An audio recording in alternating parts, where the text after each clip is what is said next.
hanggang verse 8 tayo ha. Nang 79 na taon na si Abraham, nagpakita sa kanya si Yahweh at sinabi, "Ako ang makapangyarihang Diyos. Sumunod ka sa akin." Sinabi po dito sa ibang version, ako ang makapangyarihang Diyos. I am Jehovah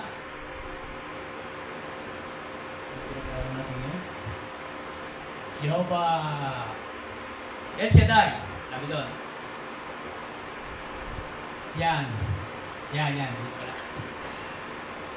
When Abraham was 99 years old, the Lord appeared to him and said, "I am El Shaddai, God Almighty." Diba, yun pong ibig sabihin ng El Shaddai, God Almighty.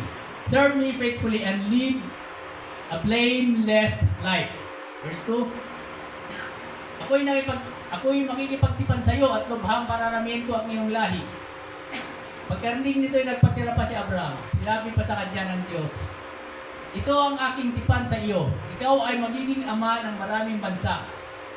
Hindi na Abraham ay tatawag sa iyo, kundi Abraham, sapagkat ngayon ginagawa kitang ama ng maraming bansa. Pararamihin ko ang iyong lahi at magtatatag sila ng mga bansa at may magiging hari sa kanila.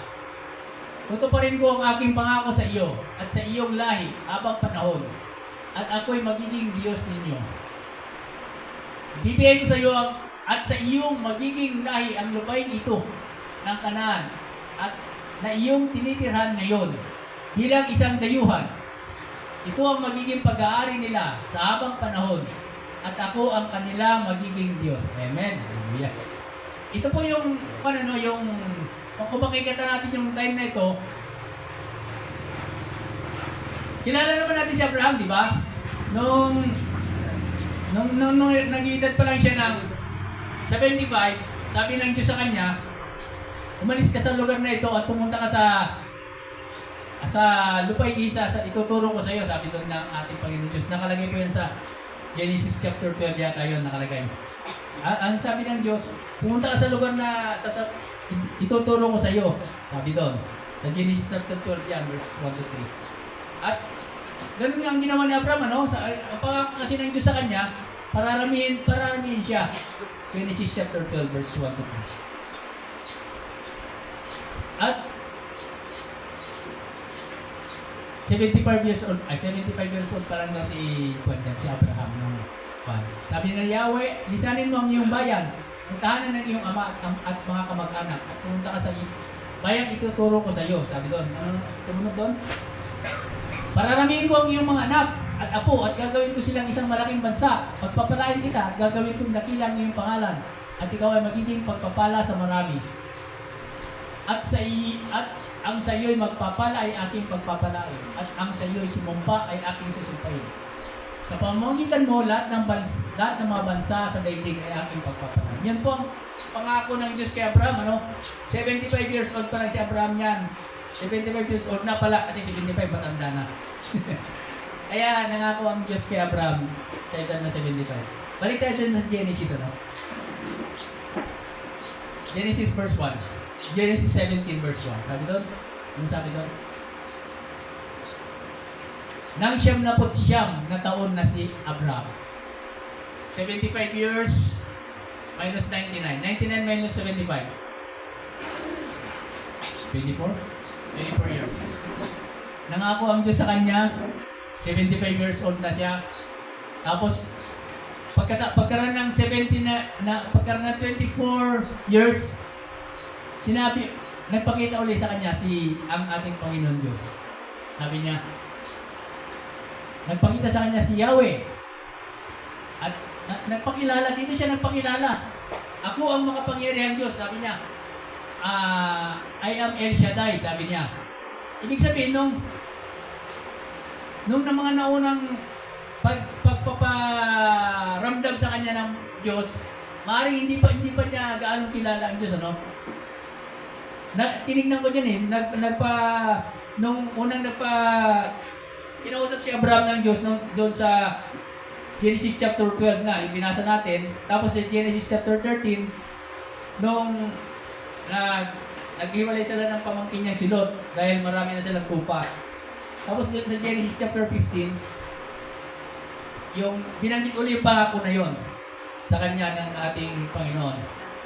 Tapos ito nga, nung Genesis chapter 7, sa Genesis chapter 17, after 24 years, binanggit, nagpakita sa kanya, sabi doon, ako ang Diyos na makapangyarihan sa lahat. Tapos sabi niya,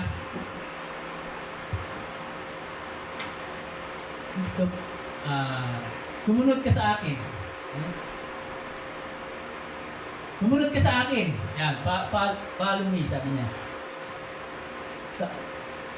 Tapos, sa English version kaya ito. May tanong kasi ako dito. Bakit after 24 years, hindi pa na natin masasabi after 24 years, ano? Ganito po ang kanya niya, ang timeline niya eh. Nung nagpakita siya kay Abraham, 75 years old si Abraham. Tapos, nangako ang Diyos kay Abraham na magiging ama siya ng maraming bansa. Magiging ama siya ng marami. Sabi doon. Pero, after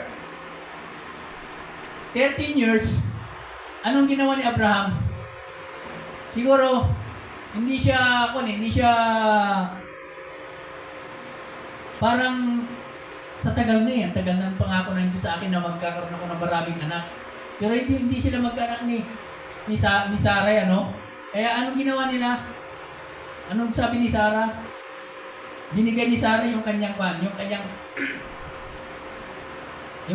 alipin kay Abraham para magkaroon sila ng anak sa pamamagitan ni Sarah.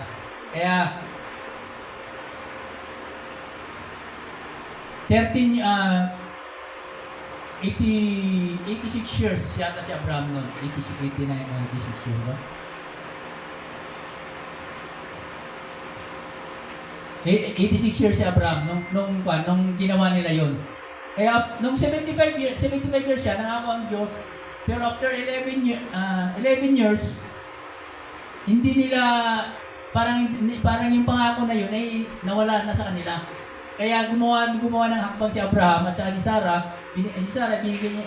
Alam naman natin yung kwento, di ba? Si Sarah binigay niya yung kanyang alipin kay Abraham para magkaroon sila ng anak sa pamamagitan para magkaroon ng anak si Sarah sa pamamagitan ni Hagar. Yun po ang ginawa nila. Tapos after 13 years, ang pinag-usapan natin dito, 25 years. After 12 years ulit, tsaka nagpakita si Abraham sa kanya. Bakit ngayon lang siya kinuusap ni Abraham, ano, after 13 years na kasi para sa akin hindi naman kasi sinabi sa Bible to, para sa akin, parang nakakalimutan na ni Abraham yung pangako ng Diyos sa kanya. Kasi, unang-una, gumawa siya ng sarili nilang desisyon. Silang dalawa ni Sarai. Tapos pangalawa, kung makikita natin yung naging decision ni Abraham dyan sa kanila nung nagkaroon ng taggutom sa Kanaan, pumunta sila sa Ehipto at nagsinungaling si Abraham sa hari ng Ehipto. Kaya kung hindi nagpaparamdam ang Diyos kay Abraham, ay nakakagawa siya ng hindi naayon sa kalooban ng Diyos. Kaya siguro, after so many years, nagparamdam uli ang Diyos kay Abraham para i-remind siya. Kasi ganun din po tayo kuminsan eh. Kuminsan pag matagal na natin hindi nararamdaman ang presensya ng ating Panginoon, nakakagawa tayo ng hindi maganda. Nakakagawa tayo ng hindi naaayon sa Diyos. Kaya, kung ikukuha natin sa buhay natin ito, no? Kung minsan naiisip natin, ang tagal na hindi nagpaparamdam sa akin ng Diyos. Siguro, baliwala ako sa Kanya. Ganyan din kasi, malamang ganyan din ang naisip ni Abraham eh. Na malamang yung pangako ng Diyos sa Kanya ay hindi matutupad. Kasi 25 years na, dito 25 years nang nakaraan, ay hindi pa rin sila nagkaroon ng anak ni Sarah. Kaya maaaring sabi ni Abraham siguro, ay hindi matutupad yung pangako ng Diyos kasi Si Abraham, sa time na ito ay 99 years old na siya.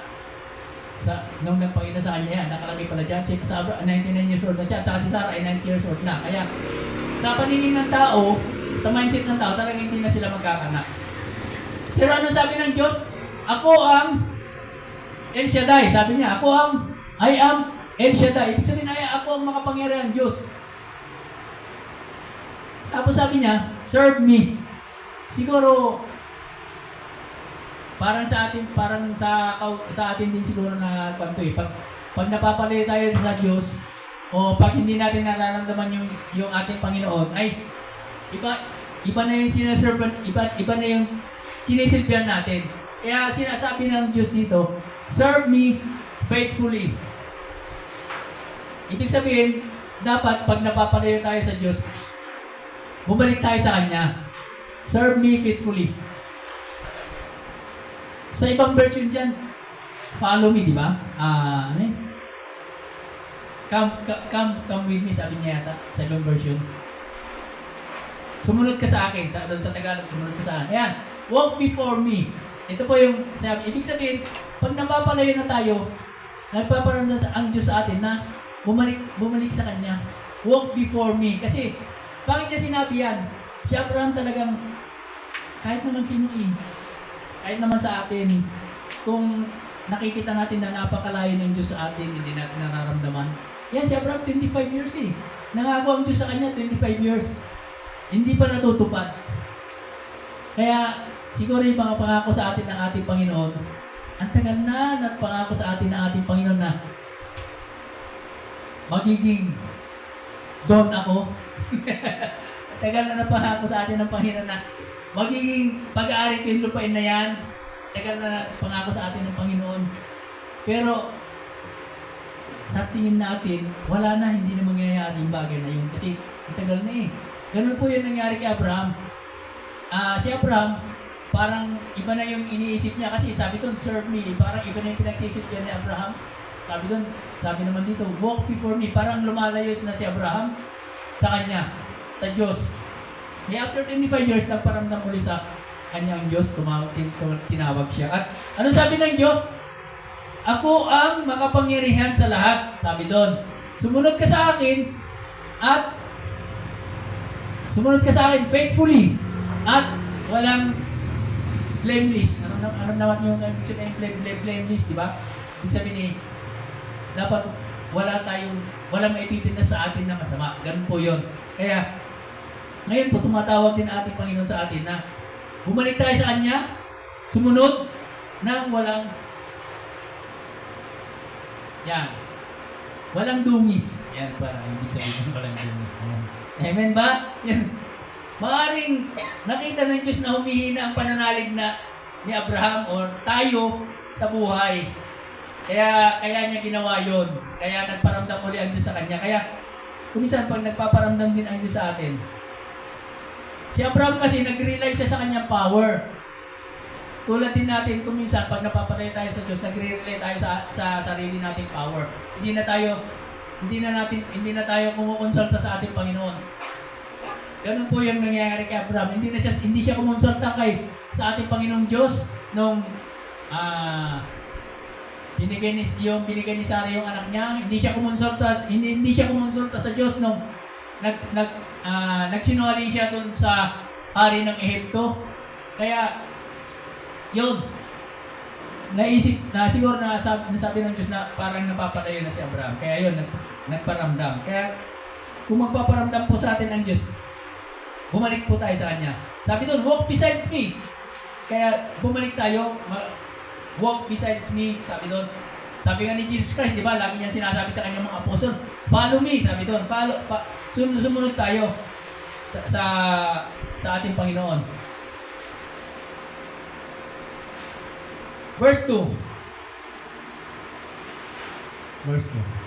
I will make my covenant with you, by which I will guarantee to give you countless descendants.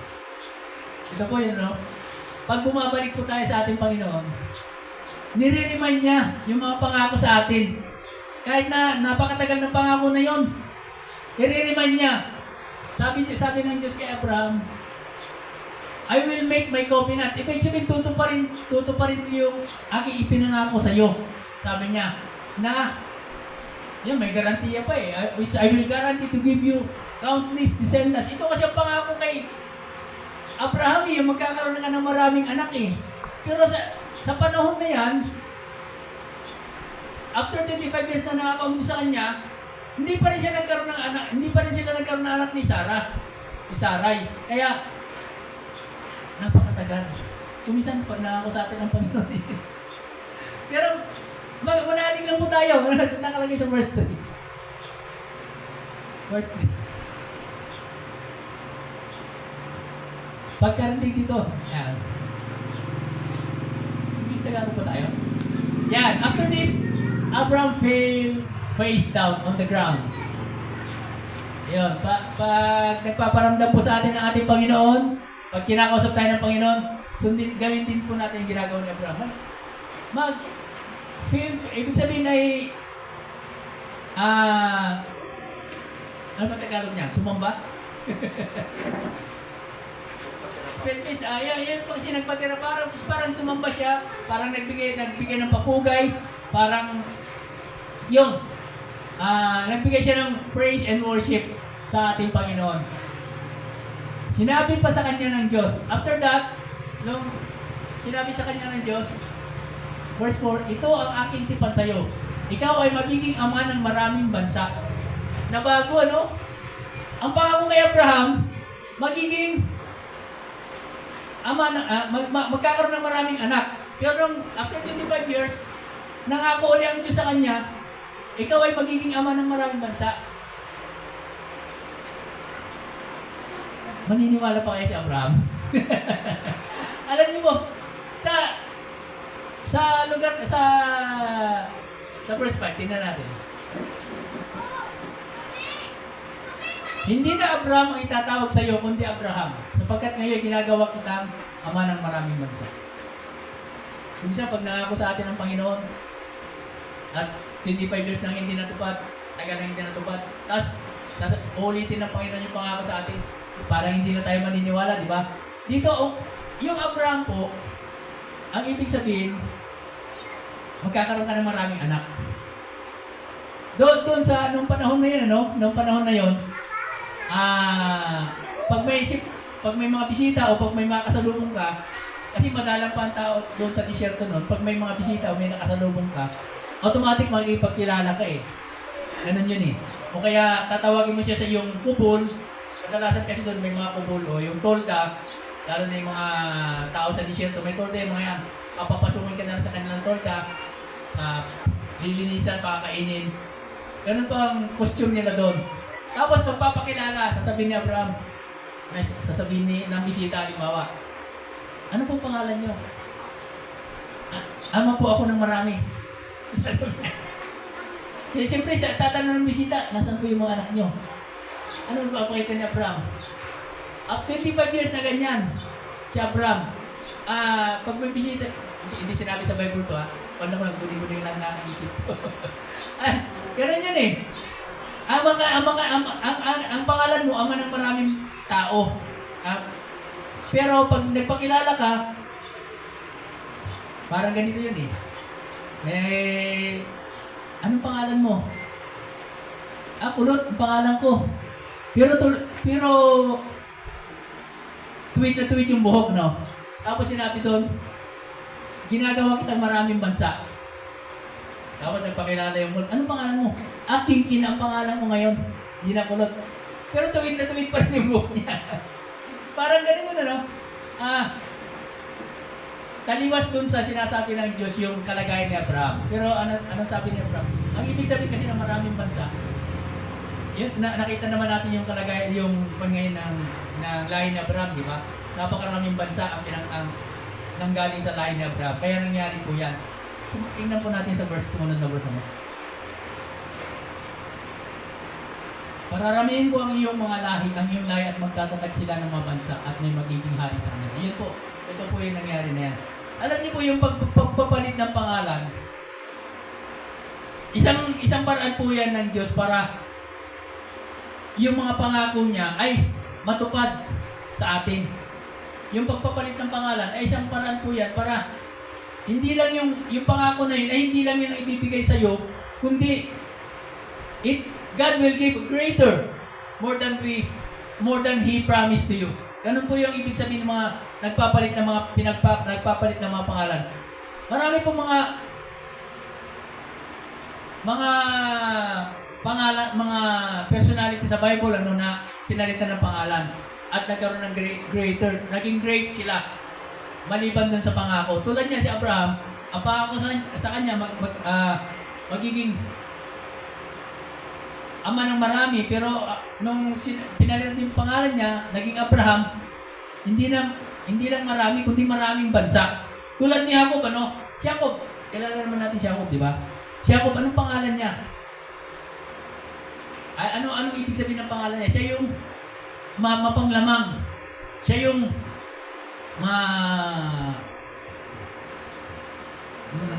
maduga. Yan yun. Yan yung si Jacob. Nung pinalitan ng Diyos yung pangalan niya, anong pinalitan ang pangalan ni Jacob?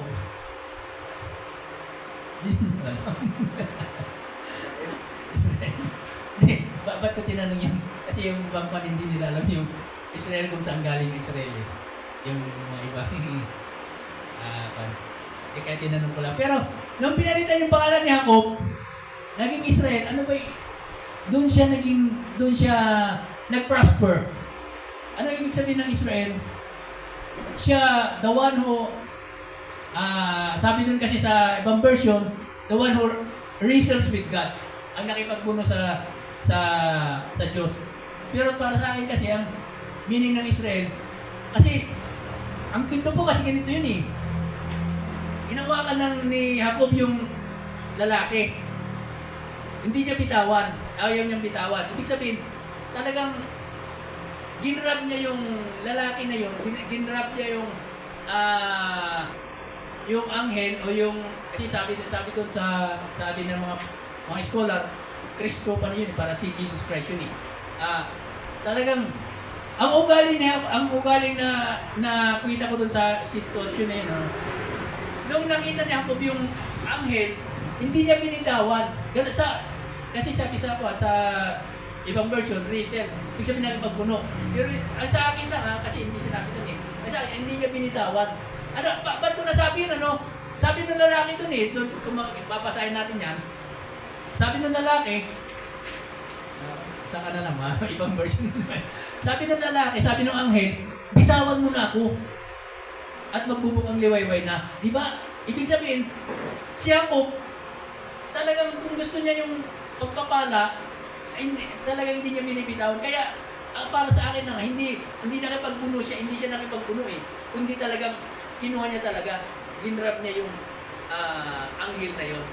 Kasi kung nakipagpuno siya, anong ginawa ng anghel? Hindi, yung ginawa ng anghel eh. Sinundot lang eh. Sinundot lang siya sa tagiliran. Ay, hindi yata. Hindi na nakalakad si Jacob eh. Kaya, dapat gayahin natin yung si Jacob na pag nakita natin yung presence ng Diyos, kasi ang hidden presence ng Diyos yun, sabi sa mga scholar, Kristo pa yun yung naging tao si Jesus Christ.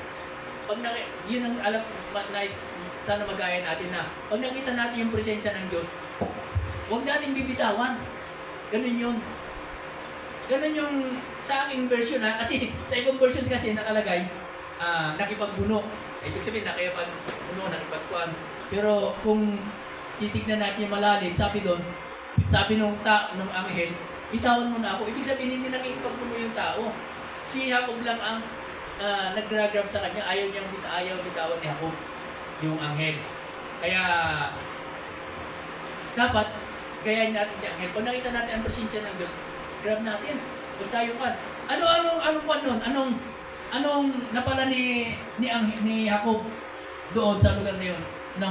Hindi yung ginrab niya yung presensya ng Diyos. Doon siya tinawag na Israel. Doon siya naging ama ng maraming bansa. Kaya yun, pag ginrab natin, pag hindi natin binitawan yung presensya ng Diyos, doon po ibibigay ng blessing sa atin ng Panginoon. Ano sabi ni Jacob? Hindi kita bibitawan hanggat hindi mo binibigay hanggat hindi mo ako pinagpapala. Sabi ni Jacob doon sa kwento na yun.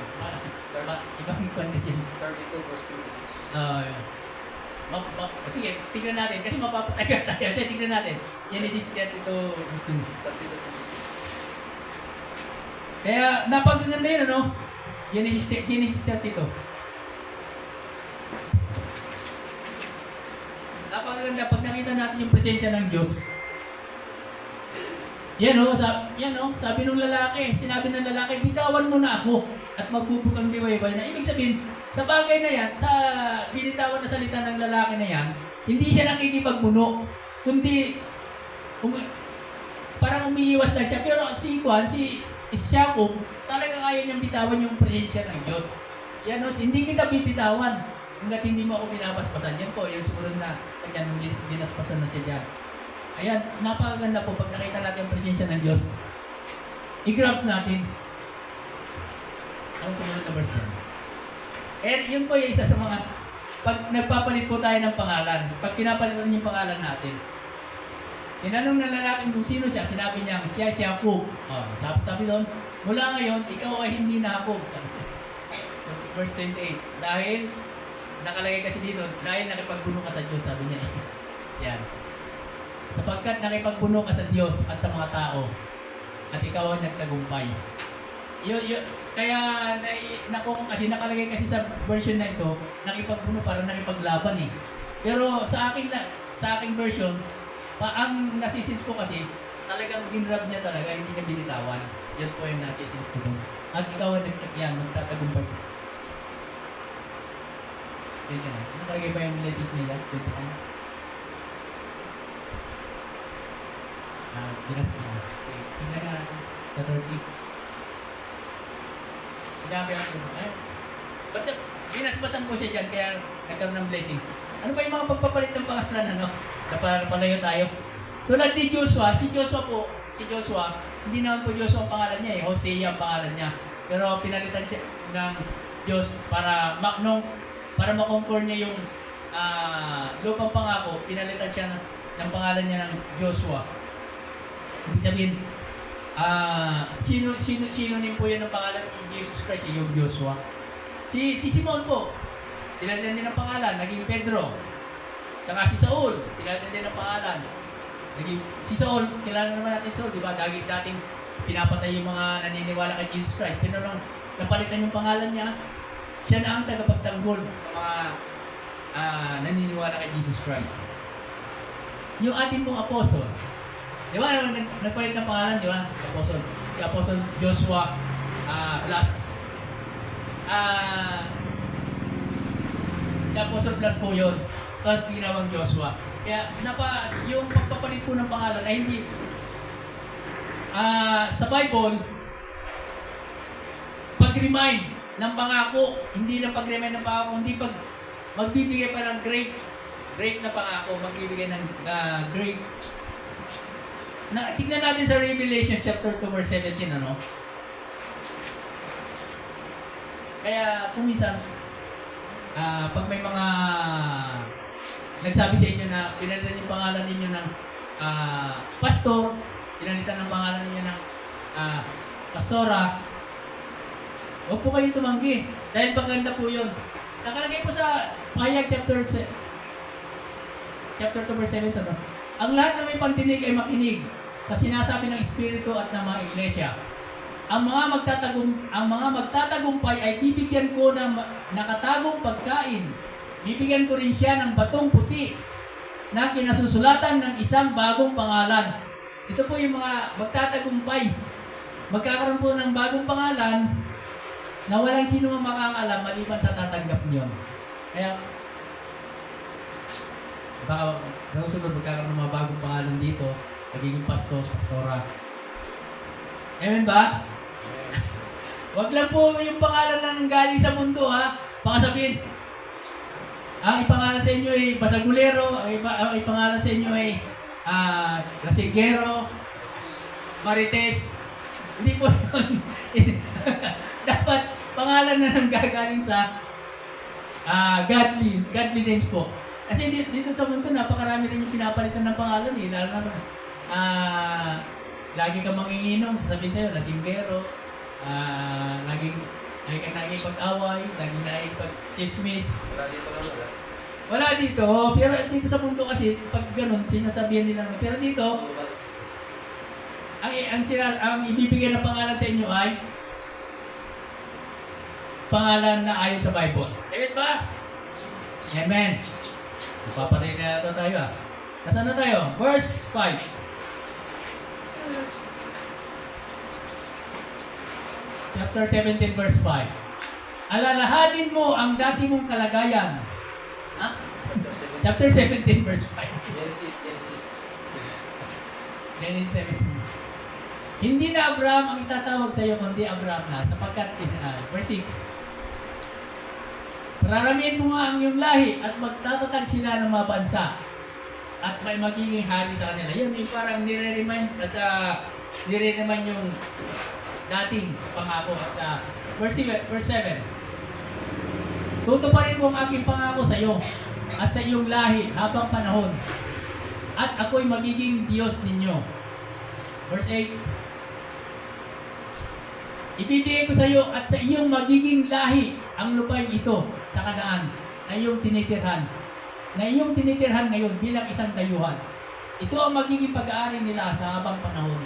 At ako ang kanilang magiging Diyos. Ito po yung napakaganda sa pangako pag inausap tayo ng Diyos na inireman yung pangako, ano? Na pinalitan yung pangalan natin.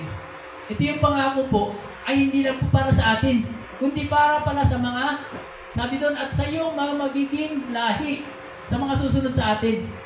Kaya kung nangako ang Diyos sa inyo na magiging sa inyo yung lupain na yun, hindi lang sa inyo nangako ang Diyos, kundi hindi lang para sa inyo yun, kundi para sa inyong mga lahi. Amen ba? Amen! Alam niyo po yung sumunod na chapter po ito, yung sumunod na chapter dito, sa verse chapter 18, nagpakita uli ang Diyos kay Abraham at saka kay Sarah sa Genesis 18. Yung kasama ng Diyos yung dalawang anghel. At binanggit uli yung pangako na ito. Genesis 18. Binanggit uli yung pangako na yan na magkakaroon ng maraming anak, magiging ama ng maraming bansa. Dito sa verse 18, chapter 18, ipinangako na yung magiging anak nila Sarah at saka si Abraham. Sabi doon. Mahaba kasi sasabihin ko na lang. Sabi doon,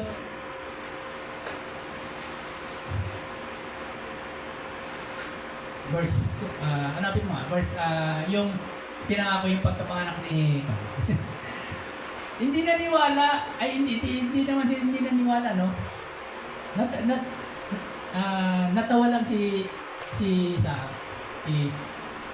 sinabi ng isang panahon, babalik ako sa isang taon sa ganito ring panahon. At pagbabalik ko, may anak na siya, sabi nung isang panahon kay Abraham na naririnig ni Sarah. Kaya ano sabi ni Sarah? Natawa. Hindi pala natawa. Ibig sabihin na nagwika. Ngayong matanda na ako at wala nang si Abraham sabi niya, at nagsabing kung kailan pa siya tumanda sa kanyang pagkaanak. Kung minsan pag may pangako sa atin ang ating Panginoon at matagal nang hindi natupad, hinihintay natin yung pangako niya. Tapos darating ang magsasalita sa atin ng Panginoon, ngayon tutuparin ko na yung pangako ko. Babalik ako sa isang taon sa ganito rin panahon, sabi ng Diyos. At pagbabalik ko, magkatotoo na yung pangako ko sa iyo. Kung minsan hindi tayo naniniwala Kasi sa tagal nang nangyari, tapos ngayon biglang magkakaroon ng katotohanan. Ano sabi ng Diyos dyan? Ito po yung sinasabi ng El Shaddai talaga, na Diyos na makapangyarihan sa lahat. Hindi ko alam anong verse kasi yun. Ano sabi ng Diyos? Wala ba akong hindi magagawa? Sabi ng Diyos, I am the God Almighty. Sabi ng Diyos dyan.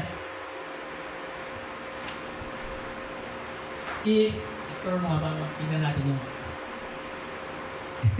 hindi kasi kasama sa ko yan. Chapter 17 na ako. Sige, sumunod na verse 16, 17, 18. Sige. Ay, hindi. Yung 16. Pagkatapos yung 15.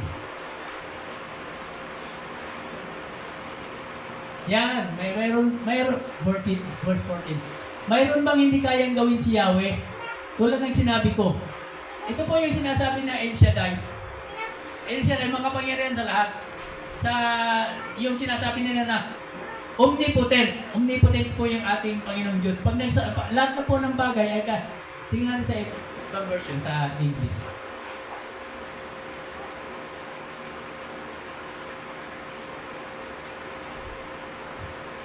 Yeah. Is anything too hard for me? Is anything too hard for the Lord? Wala. May mahirap pa sa Panginoon. Ganun yun. Wala. Lahat ng bagay, walang mahirap sa Panginoon. Nagagawa niya lahat. Kaya pag nangako po ang Diyos sa atin, maniwala po tayo. Dahil lahat po nagagawa ng ating Panginoon. Dahil siya ang ating Jehovah El Shaddai. Amen? Amen. Ito lang po ang ating message. Hallelujah, Lord God in heaven. O Lord God, maraming salamat po sa message ninyo ngayon, O Lord God, na kayo ang aming El Shaddai, O Lord God. Kayo ang makapangyarihan sa lahat. Kayo ang God the Almighty, O Lord God. At ang mga pangako ninyo sa amin na matagal na hindi natutupad, O Lord God, ay sinabihan na ninyo kami ngayon, O Lord God, natutuparin ninyo ito. At hindi lamang itutuparin ninyo para sa amin, kundi para sa aming mga susunod na lahi, O Lord God. O Lord, naniniwala kami na ang pangako ninyo sa amin ay inyo tutuparin.